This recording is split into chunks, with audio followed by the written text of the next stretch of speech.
La belle diaspora, bonjour tout le monde. J'espère que vous portez bien. Je me porte à merveille. Si tu ne me connais pas, je suis coach Marcel Ange, certifié en développement personnel. Si tu es nouvelle sur cette chaîne, ma belle, n'hésite pas de t'abonner si tu vis dans la diaspora. Parce qu'ici, je booste, j'encourage, je motive la femme dans la diaspora. Celle-là qui a pris la ferme décision de réussir sa vie loin de chez elle. Aujourd'hui, nous allons parler de réussite. Nous allons parler de 3 choses spécifiques que font ces personnes qui réussissent de façon exponentielle dans la diaspora. Généralement, quand on parle de la réalisation de soi dans la diaspora, les gens aiment bien évoquer le cas de ces personnes qui font des petits boulots, qui n'arrivent pas à s'en sortir. On dit généralement ces gens qui gagnent 1500 à 2000 euros. Et on aime aussi ajouter que c'est des personnes qui ne vivent que dans les banlieues. Mais je viens te parler du cas de ces personnes qui vont vraiment t'inspirer. Elles ont réussi de façon exponentielle. C'est des personnes qui ont compris que c'est important que où qu'elles se trouvent sur la terre, elles vont se battre pour avoir une certaine stabilité et même de l'aisance, afin de se tenir sur une plateforme plus élevée et réaliser de plus grandes choses. Qu'est-ce que ces personnes font? La première préoccupation des personnes qui réussissent vraiment dans la diaspora est qu'elles se penchent sur leur identité.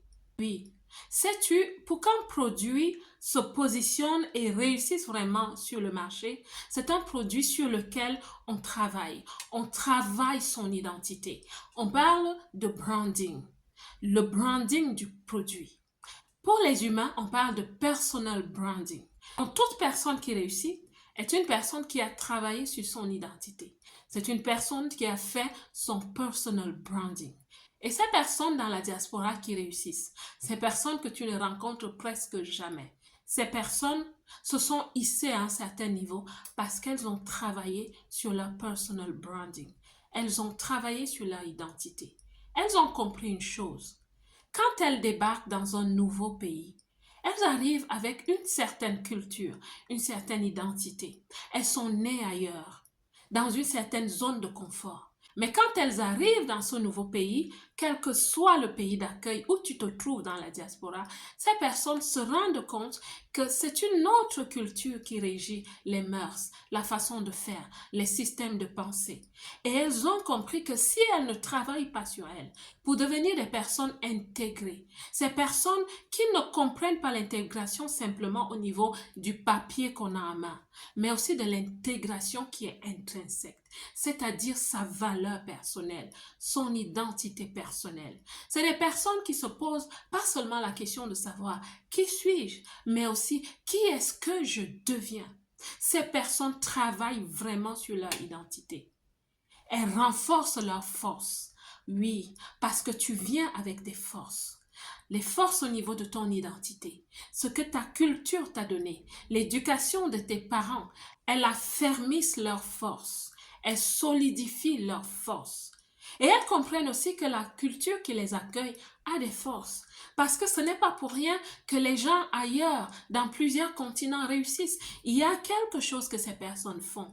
Ces personnes ne s'arrêtent pas d'apprendre. Elles ne s'arrêtent même pas de désapprendre certaines choses. Parce qu'elles souhaitent devenir les meilleures versions d'elles-mêmes. Elles comprennent aussi qu'elles ont des faiblesses sur lesquelles il faut travailler. C'est des personnes, je vous assure, qui s'arrêtent vraiment pour travailler sur qui elles deviennent. Tu sais, un instrument qui est brisé est un instrument qui n'apporte pas vraiment de la valeur.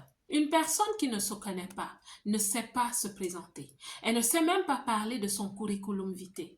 Une personne qui ne se connaît pas ne saura pas tenir une bonne conversation. À l'international, tu as besoin de savoir converser. Parce que quand tu rencontres d'autres personnes, tu écoutes de leur histoire. C'est important que tu saches ajouter de la valeur. Mais si tu ne te connais pas, si tu ne sais même pas utiliser les contes et les fables de ton pays pour ajouter de la valeur aux autres, tu ne sais pas communiquer.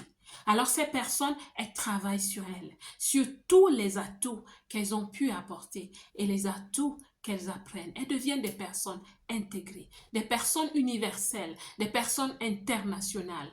Mais c'est des personnes qui rejettent aussi ce qu'on appelle l'assimilation.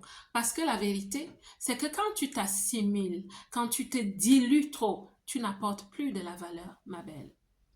Parlant de l'identité, c'est aussi des personnes qui ont compris une chose, qui va peut-être vous choquer, mais elles ont compris qu'il faut entretenir son apparence. Je parle de l'apparence, oui. C'est des personnes qui ont compris que l'apparence fait partie de ta devise. Parce que ton capital, c'est ton identité. Ton identité devient ta devise quand tu comprends ton capital. Mais elles ont compris que l'apparence fait partie de cela. C'est vrai. C'est dommage qu'on en arrive là. Mais quand on arrive, quand on débarque, surtout de notre continent, on n'est pas toujours bien évalué. On n'est pas toujours bien accepté. Pourquoi? Parce qu'il y a des préjugés. Des préjugés qui font penser aux gens que nous venons que pour demander de l'aide, pour commander. Et alors, ces personnes comprennent qu'avec une image pareille, on n'arrive pas très loin. Et qu'est-ce qu'il faut faire? Il faut travailler sur son apparence. Mais le conseil que je te donne entre parenthèses, c'est que ton apparence doit être le reflet de ce que tu deviens à l'intérieur. Plus tu travailles sur toi à l'intérieur, plus tu brilles à l'extérieur. Ne brille pas seulement à l'extérieur, avec des marques qui éclaboussent les yeux des gens. Ce n'est pas de ça que je parle. Je parle d'une apparence qui est déjà travaillée au niveau identitaire.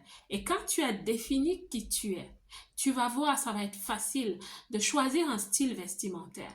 Et quand tu le choisis, ma belle, ne lésine pas dessus, ne chicane pas avec. Mets-toi, dress for the part. Tu vas à une fête, dress for the part. Tu vas au travail, dress for the part. Oui, la vie n'est pas l'apparence, qu'à cela ne tienne. On reconnaît le moine par son vêtement. Habille-toi, ma belle. Tu es dans la diaspora. Il y a une image qu'on a de toi. Alors, casse cette image. Travaille, gagne ton argent et crée-toi un petit budget, un tout petit budget pour bien te mettre. Et ces personnes qui réussissent dans la diaspora, quand tu les rencontres, oui, tu sens qu'elles ont réussi. Tu sens qu'elles n'ont pas peur de manifester la réussite à l'intérieur et à l'extérieur. Et ce qui est bien, c'est qu'elles continuent de se développer, elles continuent d'étudier, elles continuent d'apprendre. Parce que plus tu connais, plus tu ajoutes de la valeur. Tu deviens une valeur ajoutée pour la société qui t'accueille. Donc, ma belle, travaille sur ton identité. Voilà l'un des secrets que je te donne aujourd'hui sans porter de gants. Travaille sur ton identité, fais ton personal development, travaille sur ton apparence et brille, brille de mille feux parce que le monde a besoin de la lumière. La belle diaspora, j'espère que cette vidéo va parler à plusieurs d'entre vous. N'oubliez pas de liker, de laisser un commentaire, de partager la vidéo. Que Dieu vous bénisse. Et moi, je vous aime.